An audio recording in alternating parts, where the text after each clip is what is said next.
Hello friends, welcome to Maharshi Sandipani School YouTube channel. This is your math sir Kaushik Chavda. Today we are going to our next topic. આજે આપણે સ્વાધ્યાય 3.3 એનો question number 1 જોઈશું કે સમાંતર બાજુ ચતુષ્કોણ ABCD આપેલ છે. દરેક વિધાનને તેમાં ઉપયોગ કરવામાં આવેલ વ્યાખ્યા અથવા તો ગુણધર્મનો ઉપયોગ કરીને પૂરું કરો. હવે આપણે વિડીયો જે પાર્ટ 6 નંબરનો જે વિડીયો હતો ચેપ્ટર 3નો, એમાં આપણે સમાંતર બાજુ ચતુષ્કોણના કેટલાક ગુણધર્મો જોયા હતા. એ ગુણધર્મોને આપણે અહીંયા યુઝ કરીશું. સૌથી પહેલાં તો તમને કહી દીધું છે કે જે આ ચતુષ્કોણ આપ્યો છે એ કેવો છે, સમાંતર બાજુ ચતુષ્કોણ. તો સમાંતર બાજુ ચતુષ્કોણ હોય તો સૌથી પહેલો પ્રશ્ન AD છે. તો આ AD છે એ AD એની સામેની બાજુ જઈએ તો કોણ આવશે? BC. તો AD બરાબર શું થાય? BC થાય. કારણ કે સમાંતર બાજુ ચતુષ્કોણમાં સામેની બાજુઓ કેવી હોય? સરખી હોય. તો જો AD હશે તો જેટલી AD હશે એટલી જ BC થશે. એટલા માટે પહેલામાં આન્સર આવશે BC. કયો ગુણધર્મ વપરાયો? તો કે સામેની બાજુઓના માપ સરખા હોય છે. નેક્સ્ટ છે ખૂણો DCB. હવે ખૂણો DCB એટલે કે આપણો ખૂણો C જે છે એની વાત કરી છે. તો ખૂણા Cની સામે કયો ખૂણો આવે? A. તો એને તમે BAD પણ કહી શકો, DAB પણ કહી શકો. તો સામે અહીંયા આપણે લખીશું કે ખૂણો BAD. કારણ BAD લખવાનું તો કે સમાંતર બાજુ ચતુષ્કોણ કીધું હોય તો એના સામેના ખૂણાના માપ કેવા હોય? સરખા હોય. આ ગુણધર્મને ધ્યાનમાં રાખી અને આપણે અહીંયા લખીશું BAD. હવે OC આપ્યો છે. હવે OC જે છે એ AC વિકર્ણનો અડધો ભાગ છે. તો જો OC જે છે, જો ઓને મધ્યબિંદુ સમજીએ તો OC જેટલો છે એટલો જ કોણ બને? OA બને. તો વિકર્ણને ધ્યાનમાં રાખીએ તો પરસ્પર વિકર્ણો એકબીજાને દુભાગે છે. એના વિશેની આપણે ચર્ચા કરી હતી. દુભાગે છે મતલબ બે સરખા ભાગ કરે છે. તો જો OC એક ભાગ હોય તો બીજો ભાગ કયો થશે? OA થશે. હવે ખૂણો DAB પ્લસ માપ ખૂણો CDA આપેલા છે. હવે DAB એટલે કે ખૂણો A અને CDA એટલે કે ખૂણો D. હવે આ બંને ખૂણા છે એ પાસેના ખૂણા છે. પાસેના ખૂણા હોય તો સમાંતર બાજુ ચતુષ્કોણમાં એવું કહે છે કે જો પાસેના ખૂણા હોય તો બંને પૂરક હોય એનો મતલબ એવું થશે કે બંને ખૂણાઓના માપનો સરવાળો કેટલો થશે? 180 અંશ. કારણ કે તે પૂરક છે. નેક્સ્ટ ક્વેશ્ચન નંબર 2 ઉપર નજર કરીએ તો કે નીચેના સમાંતર બાજુ ચતુષ્કોણમાં X, Y અને Zના મૂલ્ય શોધવાના કીધા છે. તો હવે જો આપણે આ મૂલ્ય શોધવાની વાત થઈ છે તો આપણે ગુણધર્મોને યાદ કરીએ તો અહીંયા તમે જોઈ શકો છો કે B અને C બંને એકબીજાની પાસેના ખૂણા છે. અને પાસેના ખૂણા હોય તો કેવા હોય? પૂરક હોય. તો આપણે એવું લખીશું કે સમાંતર બાજુ ચતુષ્કોણ, એવું તો આપણને જાણ પહેલેથી જ કરી દીધી છે. એટલે એ ગુણધર્મનો ઉપયોગ કરીએ તો આપણે એવું લખી શકીએ કે માટે માપ ખૂણો B પ્લસ માપ ખૂણો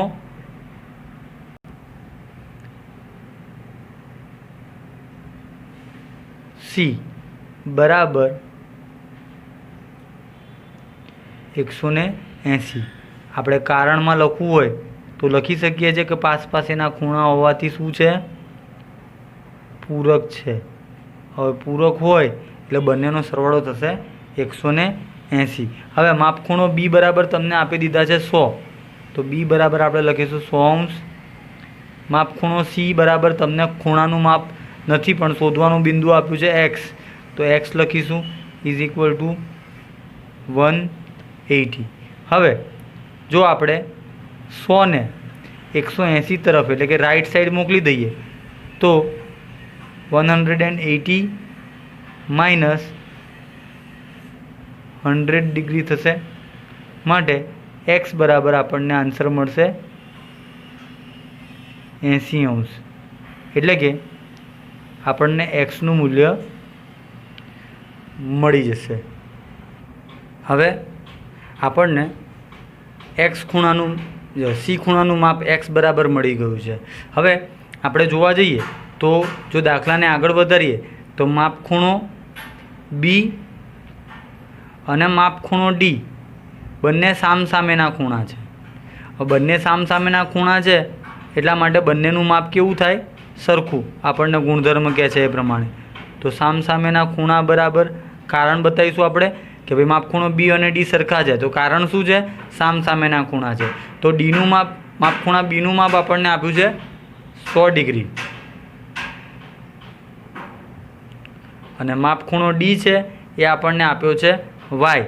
મતલબ કે આપણને વાયનું માપ કેટલું મળશે?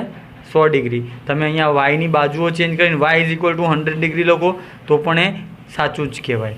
હવે એવી જ રીતે માપ ખૂણો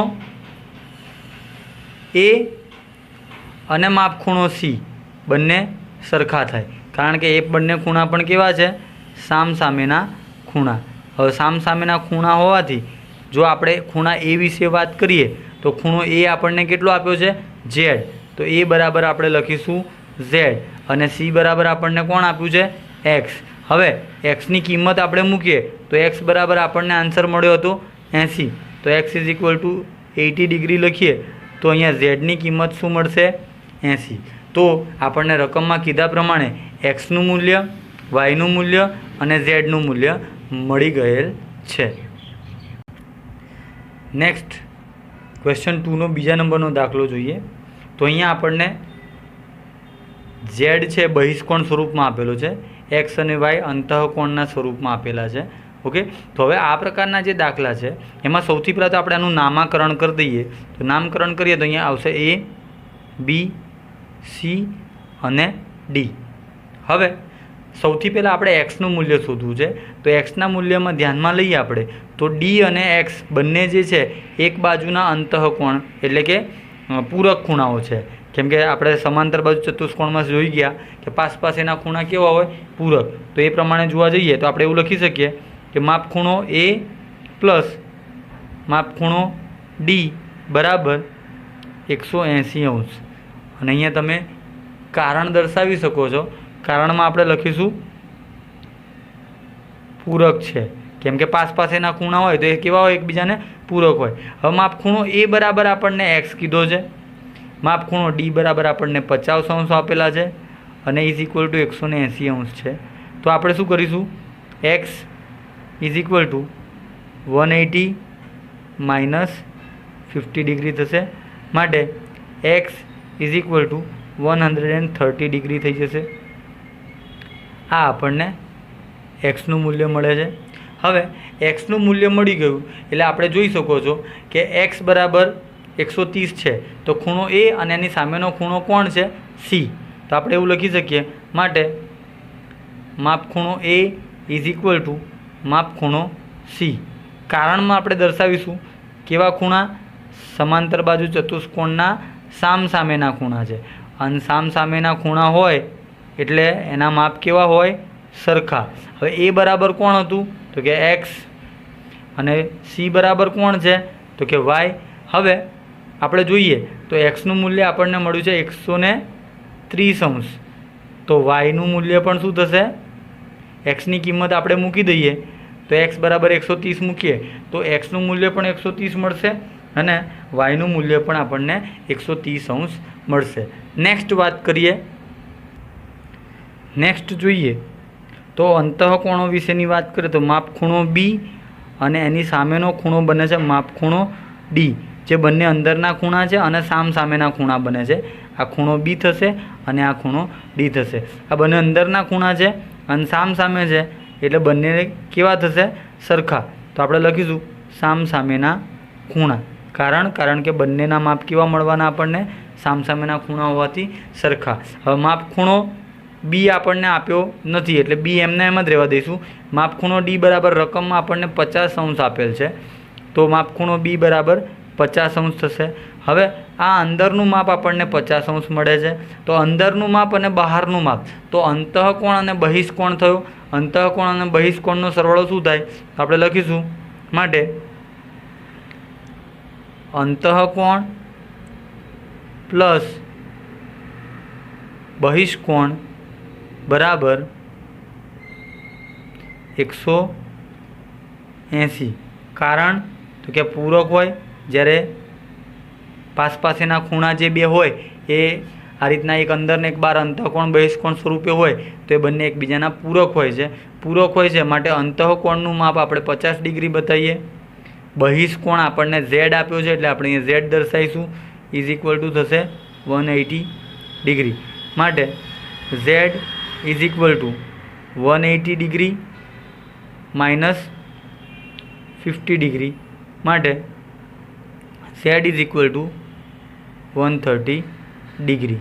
તો તમે જોઈ શકો છો કે અંદરના જે ખૂણા હતા એક્સ, વાય અને ઝેડ ત્રણની વાત કરવામાં આવે તો એક્સ બરાબર પણ 130 મળે છે, વાય બરાબર પણ 130 મળે છે અને ઝેડ બરાબર પણ 130 અંશ મળે છે. હવે આની જગ્યાએ કદાચ તમે ખૂણો એક્સ અને ખૂણો ઝેડ જે તમે ધોરણ 7માં જો સમાંતર ચેપ્ટર શીખ્યા હોય તેમાં તમે શીખવાડવામાં આવ્યું છે કે આ બે ખૂણા જે છે એ બંને ખૂણા જે અનુકોણની જોડ બનાવે છે. તો અનુકોણની જોડ રીતે પણ તમે આ દાખલાને ગણી શકો છો. પણ આ તમને ઇઝી પડે અને સરળતાથી તમારી ગણતરી થાય એટલે આપણે આ રીતે શીખીએ છીએ. ક્વેશ્ચન નંબર 3 ઉપર આપણે નજર કરીએ. ક્વેશ્ચન 2નો ક્વેશ્ચન નંબર 3 છે.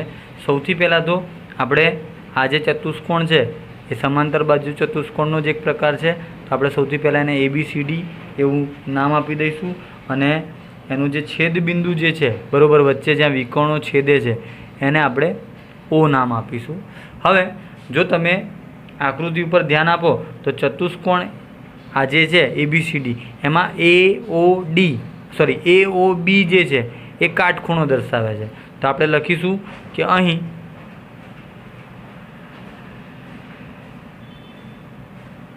ચતુષ્કોણ ABCD માં ખૂણો AOB બરાબર 90 અંશ થાય. કેમ 90 અંશ થાય એવું લખ્યું? કારણ કે AOD જે ખૂણો છે એ કાટખૂણો બતાવે છે અને કાટખૂણો કેટલા અંશનો હોય તો કે 90 અંશનો. હવે AOD એની બરોબર આ બાજુમાં જઈએ તો આપણને COD મળશે. તો AOD અને COD બંને સામસામેના ખૂણા બનશે તો એ અભિકોણની જોડ બનાવશે. તો અહીંયા આપણે લખીશું માટે માપ ખૂણો AOB બરાબર માપ ખૂણો COD. બ્રેકેટમાં આપણે લખીશું કે સામસામે જોડ બને છે એટલે કેવી જોડ કહેવાય? અભિકોણની જોડ. અભિકોણ વિશે તમે ધોરણ 7માં શીખી ગયા છો. હવે અભિકોણ હોય એટલા માટે શું થશે? બંનેના માપ સરખા થાય. તો જો AOB બરાબર 90 અંશ આપ્યું હોય તો તમારો COD એટલે કે કોણ X, તો તમારો X જે છે એ કેટલો મળશે? 90 અંશનો મળશે. હવે 90 અંશનો ખૂણો તમને મળી ગયો. હવે જો તમે આગળ જાઓ તો અહીંયા આ COD જે ત્રિકોણ છે એ કાટકોણ ત્રિકોણ બતાવે છે કે જેમાં ખૂણો X છે એ 90 અંશનો છે, આ 30 અંશનો છે. આ બંને ખૂણા આપણને આપ્યા છે એટલે આપણે ત્રીજા ખૂણાનું માપ છે કાટકોણ ત્રિકોણ. હવે કાટકોણ ત્રિકોણ હોય કે કોઈ પણ પ્રકારનો ત્રિકોણ હોય, ત્રિકોણની બધા જ ખૂણાના માપનો સરવાળો કેટલો થાય? 180. તો આપણે એવું લખી શકીએ માટે કાટકોણ ત્રિકોણ COD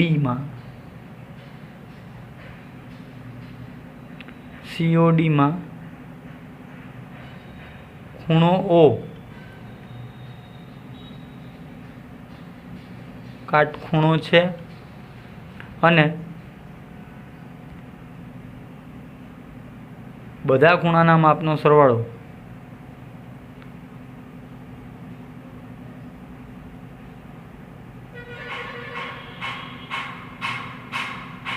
180 અંશ થાય. કેમ? કેમ કે ત્રિકોણ છે.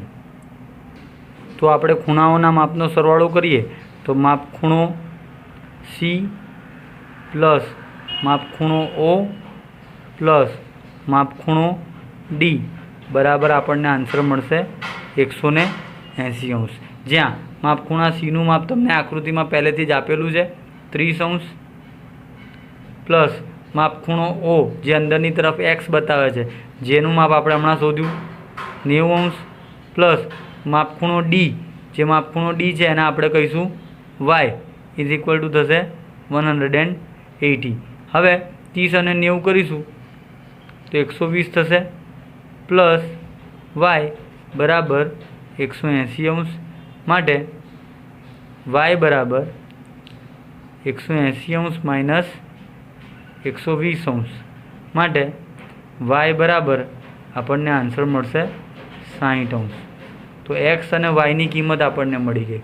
હવે જો તમે આકૃતિને ધ્યાનથી જુઓ તો આ આખો સીડી પછી ડીથી લઈને બી સુધી ડીબી અને એબી, તો તમે જોઈ શકો છો આખો ઝેડ બનાવે છે. ઝેડ બનાવે એટલે યુગ્મકોણ કહેવાય. તો વાય અને ઝેડ બંને યુગ્મકોણની જોડ બને છે. તો આપણે એવું લખી શકીએ. હવે માપખૂણો CDB ઇઝ ઇક્વલ ટુ માપખૂણો DBA.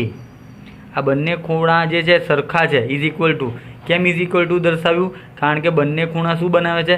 ઝેડ આકાર. ઝેડ આકાર બનાવે એટલે કયો કોણ કહેવાય? તો એને કહેવાય યુગ્મકોણની જોડ.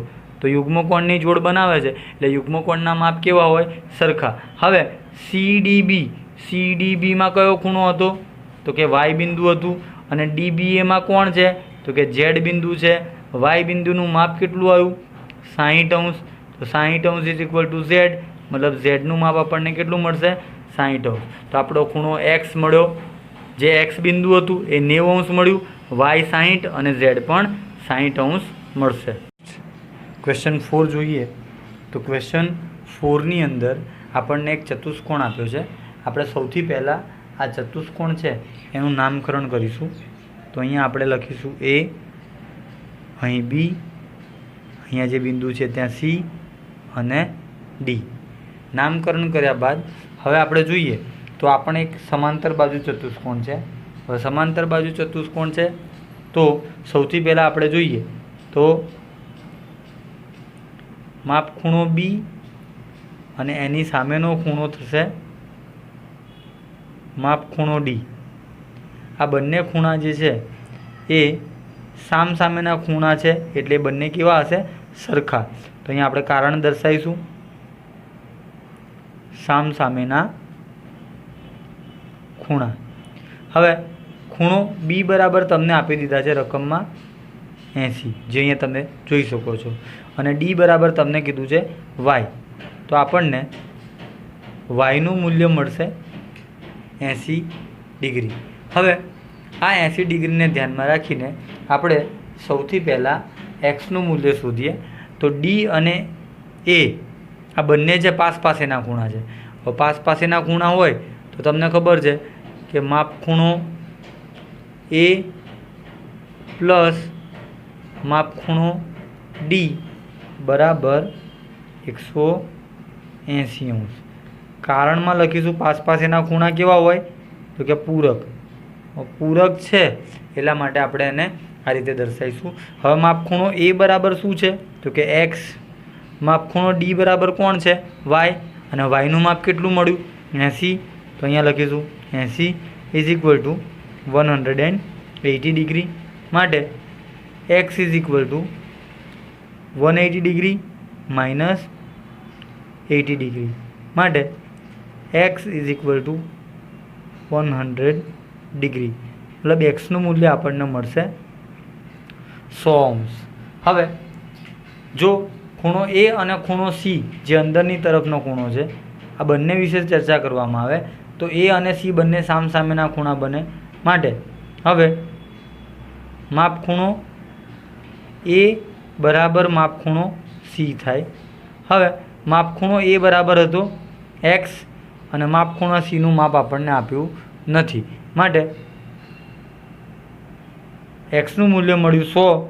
તો માપખૂણો C જે છે એ કેટલા અંશનો થશે? 100 અંશનો થશે. હવે C અંદરનો ખૂણો અને એની બહારનો ખૂણો Z થશે. તો એ બંને બનાવશે અંતઃકોણ અને બહિષ્કોણ. જો આપણે એને ડાયરેક્ટ લખીએ તો આપણે આ રીતના લખી શકીએ કે Z પ્લસ ખૂણો C બરાબર 100 હતા. તો 100 ઇઝ ઇક્વલ ટુ શું થશે? 180 અંશ. કારણ તો કારણમાં લખી શકીએ કે બંને રૈખિક જોડના ખૂણા છે. રૈખિક જોડ રચે છે એટલે 180 અંશનું હોય. જ્યાં Z બરાબર 180 અંશ માઇનસ 100 અંશ થાય, માટે ઝેડ બરાબર 80 અંશ, જે આપણને આન્સર મળશે. તો અહીંયા આપણને એક્સનું મૂલ્ય મળ્યું છે 100 અંશ, વાયનું મૂલ્ય 80 અંશ અને ઝેડનું મૂલ્ય પણ 80 અંશ મળે છે. હવે 5 નંબરનો ક્વેશ્ચન જોઈએ. સૌથી પહેલાં તો આપણે એનું નામાકરણ કરી દઈએ. તો નામકરણ કરીશું તો A, B, C અને D નામ આપીશું. હવે તમે જોઈ શકો છો કે આ ચતુષ્કોણની અંદર આ B અને D સામસામેના ખૂણા છે. તો સમાંતર બાજુ ચતુષ્કોણ હોવાથી આપણે લખીશું કે માપખૂણો B ઇઝ ઇક્વલ ટુ માપખૂણો D થાય. કારણ બતાવીશું તો કારણમાં લખીશું કે ભાઈ સમાંતર બાજુ ચતુષ્કોણમાં સામસામેના ખૂણાઓના માપ કેવા હોય? સરખા. તો સામસામેના ખૂણા હોવાથી આ બંને એક સરખા થશે. માટે માપખૂણો બીનું માપ હતું 112, તો માપખૂણા બીની જગ્યાએ લખીશું 112 અંશ, અને માપખૂણો ડી છે ત્યાં આપ્યું છે આપણને વાય, તો આપણે લખીશું વાય. તો આપણને વાયની કિંમત મળશે 112 અંશ. હવે જો અહીંયા 112 અંશ આપણી કિંમત આવે છે તો તમે જોઈ શકો છો કે આ જે ચતુષ્કોણ છે એમાં એક વિકર્ણ દોરેલો છે જેનાથી ચતુષ્કોણના 2 ટુકડા થાય છે. તો એ પ્રમાણે જોઈએ તો પહેલો ટુકડો જે છે એ ADC બતાવે છે. ADCમાં 112 અને 140 આપેલા 112 અને 40 આપેલા છે અને એક્સનું માપ શોધવાનું છે. તો જો આ અડધો ટુકડો લઈએ તો ત્રિકોણ આકાર બને અને ત્રિકોણના 3 ખૂણાના માપનો સરવાળો 180 અંશ થાય. તો જો આ પ્રમાણે ગણવા જઈએ તો ગણતરી થશે, આ પ્રમાણે ગણવા જઈએ તો આપણને એક્સનું માપ મળશે. એવી જ રીતે જો બીજી એક પદ્ધતિ છે એનો યુઝ કરીએ તો આ વાય એટલે કે ડી અને એ આ બંને એક બાજુના પાસેના ખૂણાઓ છે. પાસેના ખૂણાઓ કેવા હોય? પૂરક. તો જો આપણે એ પ્રમાણે જોવા જઈએ તો માપખૂણો એ પ્લસ માપખૂણો ડી બરાબર 180 અંશ થાય.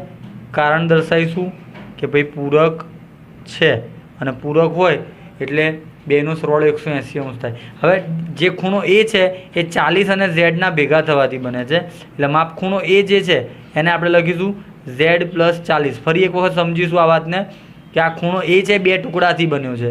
એક ટુકડો ઝેડ છે અને બીજો ટુકડો 40 છે. જો આ બંનેને ભેગા કરવામાં આવે, ભેગું કરવું એટલે પ્લસ, તો ઝેડ પ્લસ 40 એ એનું માપ થશે અને ડીનું માપ તમને મળ્યું છે 112 અંશ ઇઝ ઇક્વલ ટુ 180 અંશ થશે. હવે ઝેડ પ્લસ આ 40 અને 112નો સરવાળો કરવામાં આવે તો થશે 152 અંશ ઇઝ ઇક્વલ ટુ 180 ડિગ્રી. હવે આપણા જે 152 મળ્યા છે એ 152 આપણે રાઈટ સાઈડ મોકલીશું. તો ઝેડ બરાબર 180 અંશ માઇનસ 152 અંશ, માટે ઝેડ ઇઝ ઇક્વલ ટુ 152 બાદ કરીશું તો આપણને આન્સર મળશે 28 અંશ. તો ઝેડનું માપ થશે 28 અંશ, ઝેડ 28 થશે. હવે જો આપણે આ જે લાઈન છે DCA અને CAB આ જો જોઈએ તો એક ઝેડ આકાર બનાવે છે. તમે જોઈ શકો છો DCA અને CAB. તો એક્સ અને ઝેડ બંને જે ખૂણાઓ છે એ બંને ખૂણાઓ એકબીજાના યુગ્મકોણની જોડ બનાવે છે. યુગ્મકોણની જોડના માપ કેવા હોય? સરખા. તો આપણે અહીંયા એવું લખી શકીએ કે માટે માપખૂણો DCA બરાબર માપખૂણો CAB. કારણમાં દર્શાવીશું, કારણમાં લખીશું યુગ્મકોણ. યુગ્મકોણ હોય એટલે બંનેના માપ કેવા હોય? સરખા. હવે DCA જે ખૂણો છે DCA એ એક્સ ખૂણો દર્શાવે છે, તો અહીંયા આપણે લખીશું એક્સ. અને CAB ખૂણો છે એ ઝેડ દર્શાવે છે, તો અહીંયા લખીશું ઝેડ.